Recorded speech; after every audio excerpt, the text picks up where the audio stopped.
हिंदुओं के ये अकीदा है कि कलयुग में अंतिम अवतार आने वाला, आखिरी अवतार, यानी आखिरी विष्णु जी अवतार लेंगे आखिरी, उसके बाद कोई अवतार नहीं आएगा। और वो जो अवतार लेंगे, वो जो जगह होगी, वो जगह संभल होगी। तो वो समझते हैं मुरादाबाद वाला संभल। अब इस वजह से उन लोगों का यह मानना है कि संभल में आएंगे कहां पे। उन्होंने तहकीक शुरू की, कह रहे यहां तो कोई हिस्ट्रिकल मंदिर है ही नहीं जो वहां पर अवतार अवतरित लेंगे। अवतर मतलब आसमान से जमीन पर उतरना। वो आसमान से जमीन पर मस्जिद के गुंबद पे तो उतर नहीं सकते विष्णु जी, नमाज तो नहीं पढ़ रहे होंगे विष्णु जी। भले श्री रामचंद्र जी ने हनुमान को कहा है कि नमाज पढ़ो, साष्टांग करो, प्रथमादार का जीववादियोदियन मुजियते तृतीयानन कोडला कार्य चतुर्थ देव चंद्र का पंचम विनिदु संयुक्ता। रात को 3 बजे मंत्र पढ़ने की तो जरूरत है नहीं, लेकिन समझाने के लिए मैं पढ़ रहा हूं।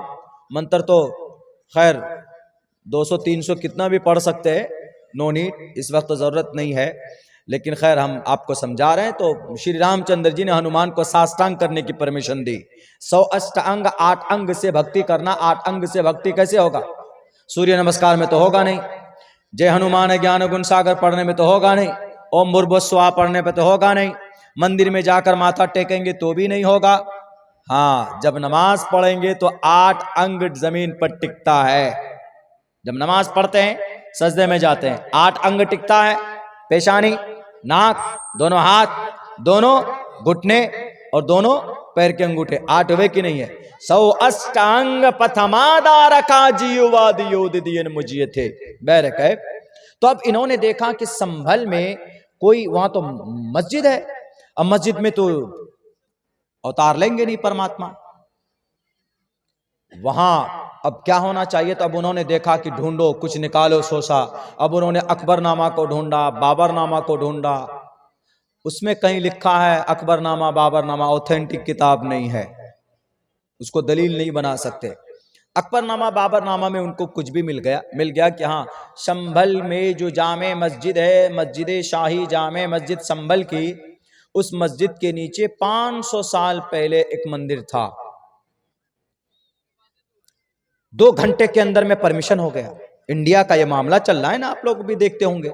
2 घंटे के अंदर में परमिशन भी हो गई, यानी कोर्ट देखिए, जज साहब भी बैठे हैं।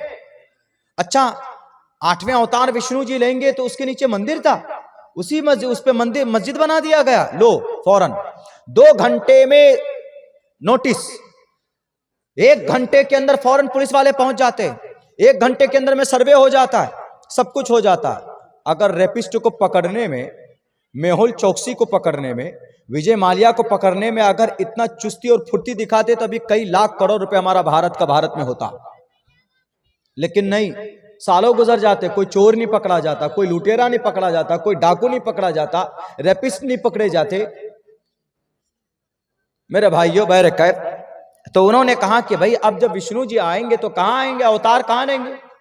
इसलिए कि कल की पुराण में लिखा, पुराण में कई जगह लिखा है कल की अवतार आएंगे, कई सारा मंत्र है।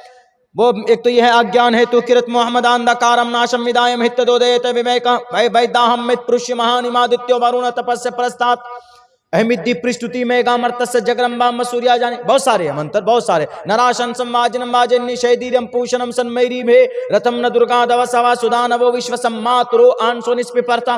कम से कम 50-100 मंत्र है अंतिम महर्षि के बारे में, अंतिम अवतार के बारे में। तो उन्होंने कहा कि जब ईश्वर अवतार लेंगे तो मस्जिद में तो ले नहीं सकते, इसीलिए तहकीक करो और ढूंढो, और बस कुछ नहीं, उस मस्जिद को तोड़वाओ और वहां पर मंदिर बनाओ, ताकि वो लोग अपने इस मंत्र के मुताबिक कलयुग में आने वाले जो अवतार हैं उनका रास्ता साफ हो सके, और वह अवतार लेंगे कहां पर? उस मंदिर पर। तो उन्होंने अकबरनामा बाबरनामा का हवाला देकर उसके ऊपर में एलिगेशन लगा दिया और यूं कहा कि इस मस्जिद के नीचे मंदिर था।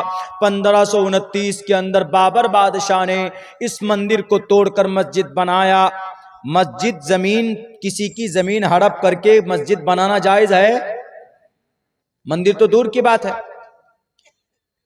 मंदिर भी नहीं, अगर किसी की बंजर जमीन है लेकिन है किसी की, उस पर भी गसब करके मस्जिद बनाना जायज नहीं है। मंदिर तोड़कर मस्जिद अगर बनाई गई, अगर आपके पास ऑथेंटिक दलील है तो लेकर आइए, सारे मुसलमान आपको गिफ्ट कर देंगे। लेकिन अब से पहले भी एक मस्जिद तोड़ी गई, शहीद की गई, वहां पर एक मंदिर बनाया गया।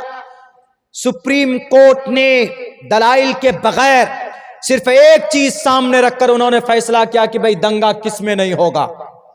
उन्होंने देखा कि अगर मुसलमानों के हक में, कानूनी एतबार से मुसलमानों के हक में है यह मस्जिद दलाइल की रोशनी में, लेकिन अगर हमने मुसलमानों के हक में कर दिया तो यहां पर खून की नदियां बह जाएंगी। इसलिए उन्होंने इस अभाव में एक दंगा ना हो उसको देखकर उन्होंने हिंदुओं के पक्ष में दे दिया, क्योंकि वो जानता है कि इस देश के अंदर में अगर कोई अमन और शांति वाली कौम है तो मुसलमान है।